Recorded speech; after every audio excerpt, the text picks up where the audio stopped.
Welcome, everybody. You're with Craig, and today we have Richard Jessep from BSP. You've obviously seen the video, and Richard, your video asked a pretty confronting question for business owners, like, have you spent years building a business that no one actually wants to buy? So why have you raised this, and why ask that question? Look, mate, it's because it's more common than what people actually think.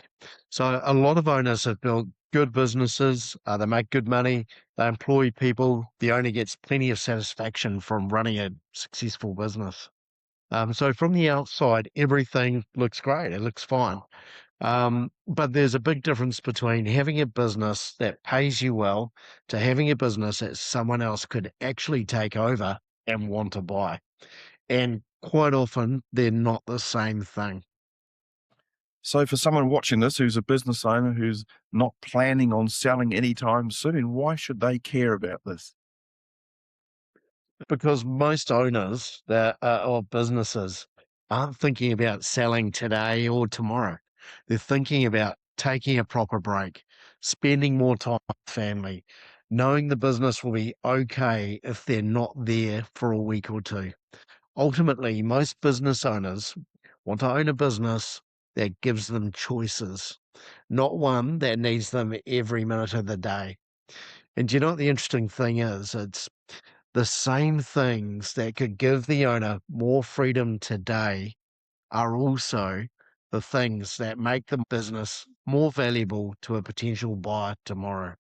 And that's why this matters. Okay. That last statement is very interesting. So, what are the things that could provide more freedom for a business owner, and in particular, that buyers are looking for in a business? Yeah, look, Mike, there are five that I see regularly in my practice. So the first is owner dependency. If everything relies on you as the owner, then a buyer sees risk. Second, profit quality. So revenue is one thing, but can the business produce consistent profit without having to be there to drive it every day? Third is people and leadership. So is there anyone underneath you who can step up to genuinely run the business? And who are the staff that will help a new owner achieve their goals and their ambition? Fourth is growth. Buyers want to see opportunity. They want to know that there's another chapter ahead in this business. They're looking very closely at how they'll get a good return on their investment.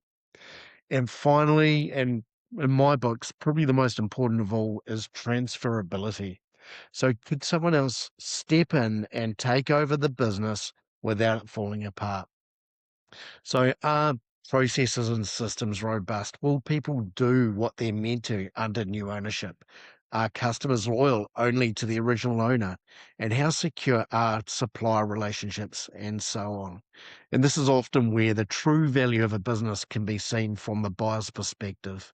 The buyer's due diligence process determines the value of the business and if it goes up or it goes down. These five things often determine whether a business is sellable or simply you've created a job for yourself. Oh, okay. So, what should business owners be asking themselves? You look, just really one simple question is what it boils down to. If a serious business looked at my business today, what would they see as the biggest risk? And if that answer ultimately boils back to you, then it's not a reason to panic, but it's definitely a good reason to start that conversation today. Okay, well, that one definitely hit home. So, what's the danger, Richard, of leaving this too long? Well, look, many owners do leave it far too late. They're either tired, they're burnt out, they're already thinking about retirement and almost stepping into those shoes. Maybe something unexpected happens that forces their hand. And often that's when they discover the value they thought they'd built into the business is still tied far too closely to them personally.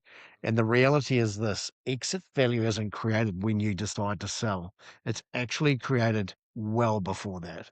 And the longer you give yourself to create real transferable value in a business, in your business, the more it'll be worth ultimately when it does come time to sell.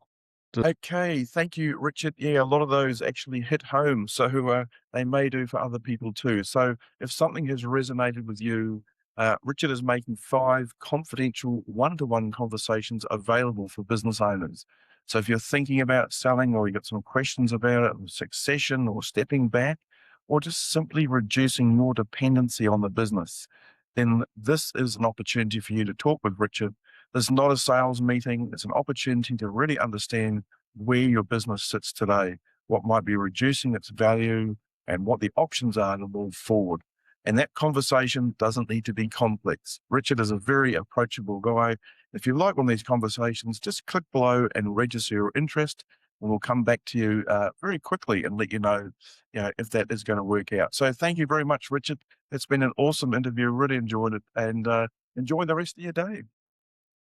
Right. Thanks for having me, Craig.